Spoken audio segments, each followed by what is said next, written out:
పల్లె ప్రజల కష్టం తీరుతున్న వేళ వారి ఆనందానికి హద్దులుండవు. అలాంటి సంఘటన కలిగిరి మండలం బట్టువారిపల్లెంలో చోటు చేసుకుంది. ఇక వివరాల్లోకి వెళ్తే కలిగిరి మండలం బొట్టువారిపాలెం టు గంగిరెడ్డిపాలెం గ్రామాల మధ్య ఉన్న వాగుకు నాటి బ్రిటిష్ కాలం నుంచి నేటి వరకు ఎన్నో ఏళ్లుగా వంతెన నిర్మించాలన్న గ్రామస్తులు కలగానే మిగిలిపోయింది. ఎమ్మెల్యే శ్రీ కాకర్ల సురేష్ సహకారంతో కల నిజమైంది. ఉదయగిరి శాసనసభ్యులు శ్రీ కాకర్ల సురేష్ మాటల ఎమ్మెల్యే కాదు, చేతల ఎమ్మెల్యే అంటూ గ్రామస్తులు రమాదేవి ప్రశంసించారు. ఎన్టీఆర్ సంజీవని ఆరోగ్య రథం ద్వారా మారుమూల గ్రామాల్లో సైతం వైద్య సేవలు అందించారని, ఇటువంటి ప్రజా సేవకుడు మనకు ఎమ్మెల్యే కావడం మన అదృష్టమని రత్తయ్య తెలిపారు.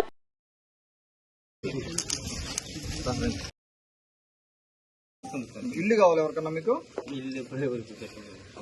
ఇల్లు ఉన్నాయా?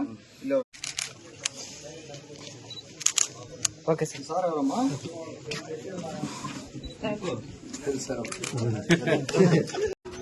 తల్లికి వందనం పడిందమ్మా? ఇద్దరు పిల్లలు పడింది. ఇది వచ్చిందమ్మా? చెప్పు. ఈ ఆగస్టు 15 నుంచి మీకు ఫ్రీగా అమ్మా దీని బస్సుల్లో. నెల్లూరు పోతారా ఎప్పుడన్నా? నెల్లూరు పోతే ఫ్రీ టికెట్ కొనమాట.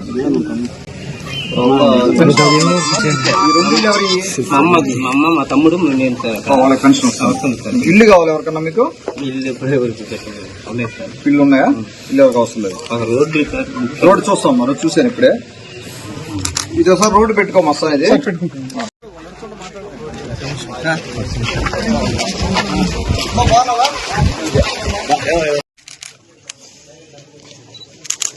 Okay sir. ఎవరమ్మా?